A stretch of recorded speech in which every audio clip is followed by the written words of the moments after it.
爺爺講故事。OK。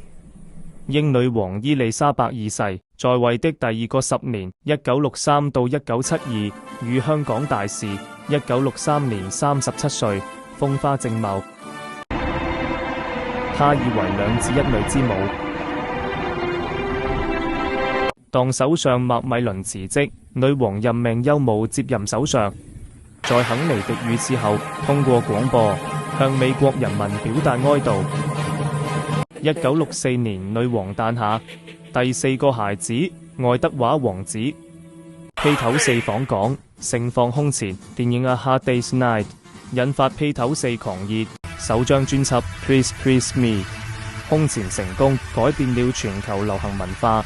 香港大會堂及愛珍堡廣場成香港重要地標。香港的紡織和製衣等製造業持續發展，為經濟起飛奠定基礎。加班 OK。香港遭遇嚴重旱災，每4天供水1次，每次4小時。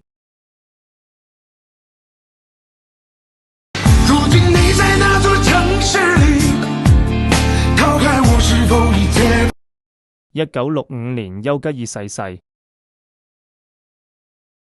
女王打破傳統，出席悼念儀式。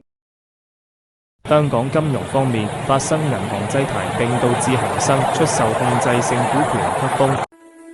1966年長女安妮公主已經16歲。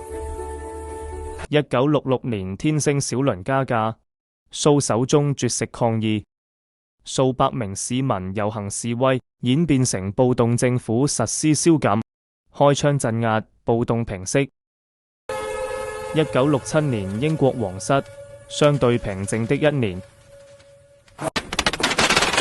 但1967年香港發生暴動。朝氣風波，面對晨霧茫茫，扛起人生應有的擔當。人生苦短，道路漫長，哭了笑了一路向前。1968年英女王安穩地度過這一年。香港爆發流行性感冒，該病隨後傳到全世界。1969年查爾斯王子正式被冊封為威爾斯親王，女王在卡納溫城堡給查爾斯戴上威爾斯親王皇冠。1969年政府舉辦香港節，凝聚香港人歸屬感及穩定社會。花冠常有，萬人空巷。1970年，女王訪問紐西蘭，開創了步行巡禮的先河，與民眾近距離互動。1970年，浸會書院拆成為首間獲得認可的專上學院。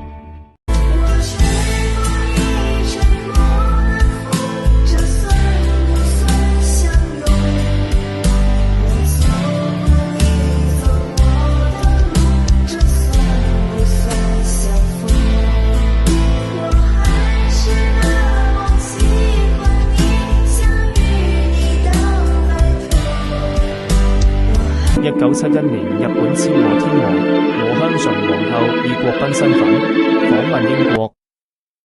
1971年實施6年免費小學教育，為之後推行9年免費教育奠定基礎。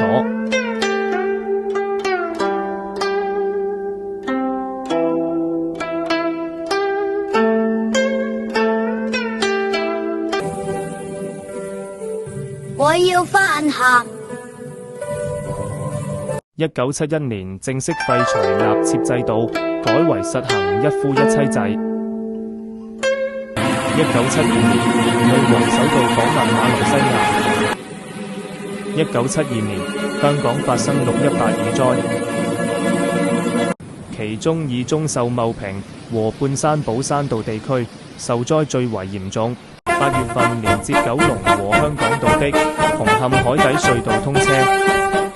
1972年，世界著名的武打明星李小龍逝世，享年32歲。今天只有殘留的軀殼，迎接光輝歲月，風雨中抱緊自由。